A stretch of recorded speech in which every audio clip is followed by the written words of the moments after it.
Hey everybody, hope you're having a nice day today, and I just wanted to talk about this because it's been a few days. I've kind of thought about things for a little bit, and I've let things settle down. But yeah, recently the Sega president has hinted at reboots and remakes of Sonic games. Specifically, the quote was, "This is the best way to do this IP. Sonic is also Sega's signature IP, and in parallel with the new game, we're considering reboots and remakes." Now, we already had people thinking that there was going to be a Sonic Heroes remaster, and that's kind of what I thought they were teasing in the Sonic Central back in like a couple months ago. Now, it wouldn't be unwelcome, and I really want to see, old Sonic games on newer platforms, especially like on Steam. I want them to be more accessible, because the way we have to rely on playing Sonic now is to buy older copies, hopefully having a console that can run them, or, emulating it and hoping that the emulator is actually easy to use. Luckily, for the most part, Dolphin is super easy to use, and you can find ways to get games online, which I won't say, but there is a way.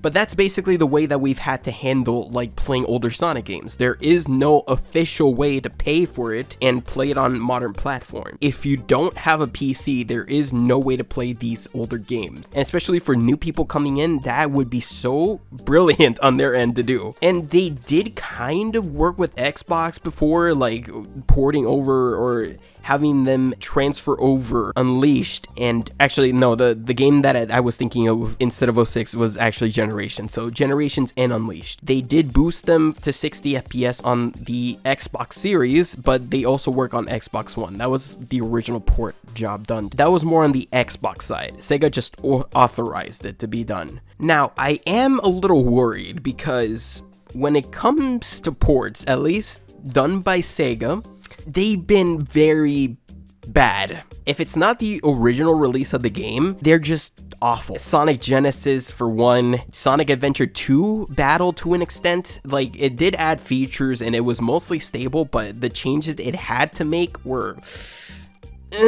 especially when it came over to PC, where they changed it to widescreen. Yeah, they didn't exactly like update certain things to make it work in that widescreen format, and it additionally caused some other glitches to happen too that weren't in the original or Adventure 2 Battle. And that's the same problem goes for Sonic Adventure, on Xbox 360 and PC. Now, while I do appreciate that it is available on PC and, those platforms when it came out, it's just that they don't seem to be able to port them correctly or put in the effort to port them correctly or the time they need to port them correctly. And that's something I wish Sega had learned from at this point, because they've had years to just let the teams work however long they need to and have the budget to do so. But the most recent example, Sonic Colors Ultimate, that came with a bunch of problems. Sega themselves got involved in that mess by locking out content to repackage it as DLC. That was pretty scummy on their end, on top of the fact that they pretty much charged that amount of money for that botched port of job, and it kind of just leaves people just not wanting them to touch games like that. Of course, people want them to port them over. I want them to port them over and not touch anything about it. But literally, what did they do to Sonic Colors Ultimate? You would think that the Ultimate tag to it would just be like, an Ultimate package,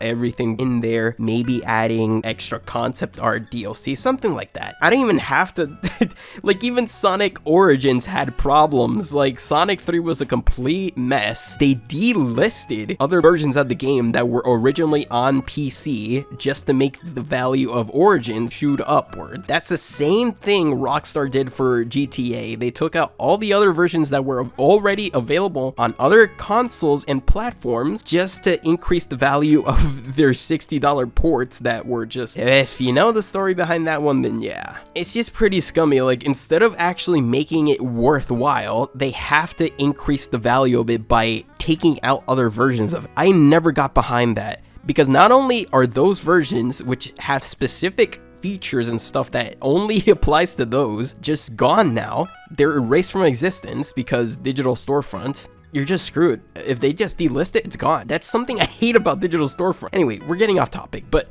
the point is, I'm just worried. I don't trust them with handling ports. I appreciate the idea behind the port, like, oh yes, you're porting it over, but what they do instead of porting it over, they either remaster it, they redo the game, or I don't think they had a strong case of a remake, because people just throw around all willy-nilly the terms, but when something is remade, it's like the Final Fantasy VII remake. It's literally in the name, and it just redos the game. It's a completely different game from the original. That's a remake. A remaster would be something like Sonic Colors Ultimate, where it's increasing the textures, the resolution of the textures, changing lighting, or the worst, music, stuff like that. It's changing aspects of it, but the core game itself is still there. It's just getting up to resolution, frame rate, small things. Fundamentally, it's still the same game. When something is ported over, it's the same game, maybe a resolution bump, and that's it. It's just getting ported over. And getting those terms out of the way for you, I want Sega to just port those games over, make sure they work well, and that's it. Don't touch the game.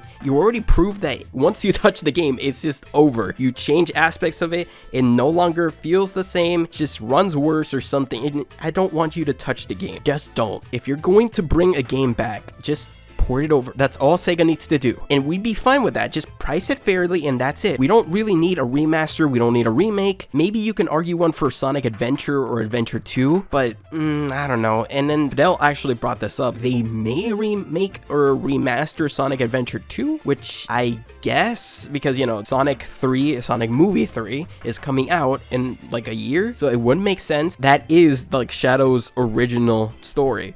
I don't know. They don't seem to want to do that. Like, of course, it increases their brand accessibility. Like, look at Mega Man, for example. Look how many times those games have been ported and are readily available on each console. Now, to be fair, they don't do lazy rush jobs for the most part. When it comes to like their collections, they actually add concept art that's never been seen before. They make sure each game is running, for the most part, really nice, and everything is on the actual disc or cartridge. Now, there have been exceptions. I believe, if I remember correctly, there was, for the most part, they've been doing a pretty decent job at porting stuff. Mega Man isn't even the prime example. Like, look at how they've been treating Dead Rising, just their other franchises as well. It's so easy. Just include everything in one package, price it fairly, add some extra goodies to make sure everybody has something to work for, or it just makes the package increase in value, or the value of the package, it makes it justified. It seems like the most simplest equation to solve, and yet they always miss it by just a few calculations. It happens every single time, and it's like, guys, the answer was right there. Just copy and paste. You don't need to do anything else to it. And give them time. That's all they need. They need time, budget.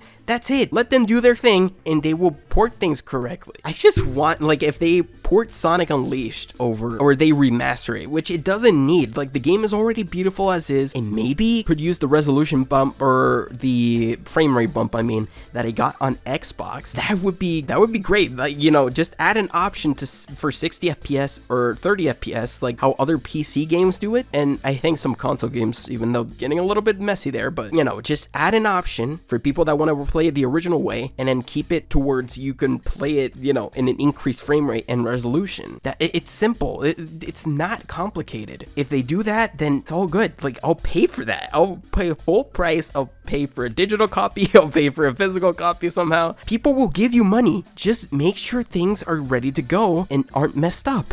That's all you need to do, Sega. I just get worried because, like, once they ruin that, they can ruin the reputation of the game, like how Sonic Colors Ultimate just got dragged through the ground. As much as I don't like that game for what it stands for, I can still identify the positive aspects to it. But you cannot deny that rush job of a port did irreparable damage to the reputation of that game. That game was seen in a high regard by critics and fans. And now it's just dragged through the mud. Who talks about Sonic Colors at this point? Please take your time. These things are like, they're important. They're the past representation of the game. People have memories attached to these things. They can't be ruined. And not only that, you're charging again for it. So just take your time. Things will work out. You will get money. It doesn't need to be in the short term. Think of the long term. But apparently, that's too hard for corporate higher up. I don't know. Just, I hope Sega does the right thing. I'm talking about Sega, not Sonic Team, if you noticed, or any other development team. I'm talking about Sega, the corporate higher ups, the company, not the development teams. This does not fall on them. It's Sega. Sega needs to make the right call here, and I hope they are. Oh, so as for for reboots, it's not needed. Shut up.